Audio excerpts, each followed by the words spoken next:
టీవీ45 news. YSR Congress party హయాంలో పక్కా ఇళ్ల నిర్మాణం పేరుతో భారీ దోపిడీకి పాల్పడ్డారని సర్వేపల్లి శాసనసభ్యులు సోమిరెడ్డి చంద్రమోహన్ రెడ్డి విమర్శించారు. నెల్లూరు నగరంలోని తెలుగుదేశం పార్టీ జిల్లా కార్యాలయంలో గురువారం ఏర్పాటు చేసిన మీడియా సమావేశంలో ఆయన మాట్లాడుతూ అడ్డగోలుగా నిర్మాణ కాంట్రాక్టులను అప్పగించారన్నారు. తన నియోజకవర్గంలోని వరికొండలో గిరిజనులకు నిర్మించిన పక్కా గృహాలు కాలితో తంతే పడిపోయే విధంగా ఉన్నాయన్నారు. 1318 కోట్ల రూపాయల విలువైన 73,255 ఇళ్ళు బాధ్యతలు ఇచ్చారు వితౌట్ ఎనీ అగ్రిమెంట్. అట్లే రాక్ క్రీట్ ఇన్ఫ్రాస్ట్రక్చర్ ఒక ఎక్స్ఎంఎల్ఏకి సంబంధించి and logistics private limited, rock Crete infrastructures and logistics private limited సంస్థకి, ఒక మాజీ ఎమ్మెల్యే సంస్థకి, వైసీపీ మాజీ ఎమ్మెల్యే సంస్థకి 907 కోట్ల రూపాయల విలువైన 50,319 ఇళ్ళు నిర్మాణం ఇచ్చారు.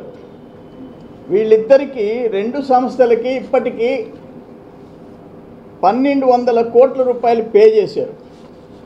ఈ రెండు సంస్థలకు కలిసి 2,225 కోట్ల రూపాయల వాల్యూ వర్క్స్ ఇచ్చారు.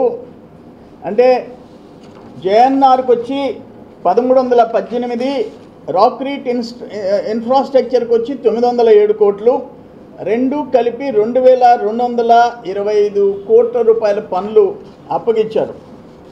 దాంట్లో ఇప్పటికి 1,200 కోట్లు పే చేసేసారు. అవి ఇళ్ళు పూర్తిగాలే, స్లాబ్ వేసి ఉంటే కిటికీలు తలుపులు ఫ్లోరింగ్ చేయలే, అసలు బేస్మెంట్ లెవెల్లో ఆపేసేసేసారు. బేస్మెంట్లోనే భారీగా డబ్బులు మిగిలినాయి వాళ్ళకి.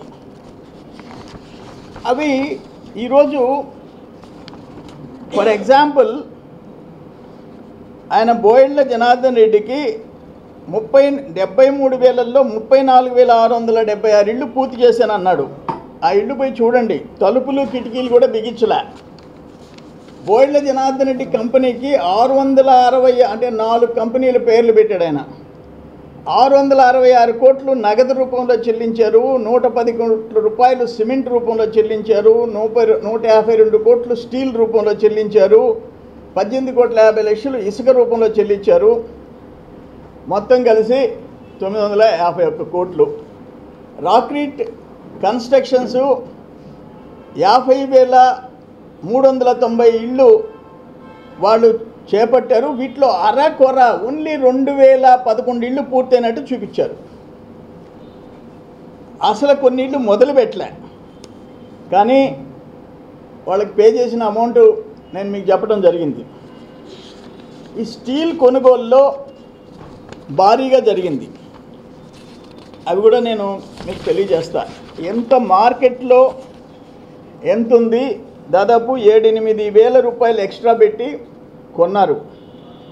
ఇక్కడ ఏంటంటే ఆప్షన్ 3లో వాటిల్లో MS door frames, windows, door shutters, electrical వస్తువులు, toilet pans, PVC overhead tanks, Warli arts, అంటే ఆ స్టిక్కరు జగన్మోహన్ రెడ్డి స్టిక్కర్ వేసేదానికి అన్నీ కలిపి 302 కోట్లు ఖర్చు పెట్టినట్టు, ఆ మెటీరియల్ కొనుగోలు చేసినట్టు ఏడిచ్చారు.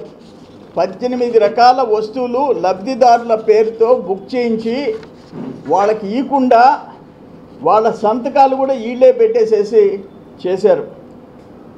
ఇంకొక ఆశ్చర్యకరమైన విషయం ఏంటంటే ఆ పైన వర్లీ ఆర్ట్ స్టిక్కర్స్ ఒక్కొక్క స్టిక్కర్ 630 రూపాయలు అయితే దాన్ని 1,100కు కొనుగోలు చేసినట్టు ఈ స్టిక్కరు ఆ ఇంటికి వేయాలంట.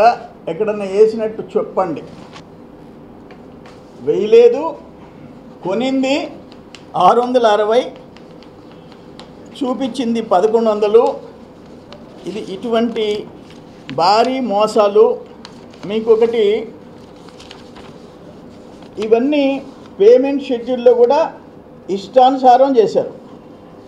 పేమెంట్ షెడ్యూలు బేస్మెంటు అంతకుముందు ఇచ్చిన జీవో ఏదేదా జీవో ఇక్కడే ఉంది. ఫస్ట్ 2021 జనవరి 5 ఉత్తర్వుల్లో బేస్మెంట్ వరకు కడితే పేమెంట్ 53,000.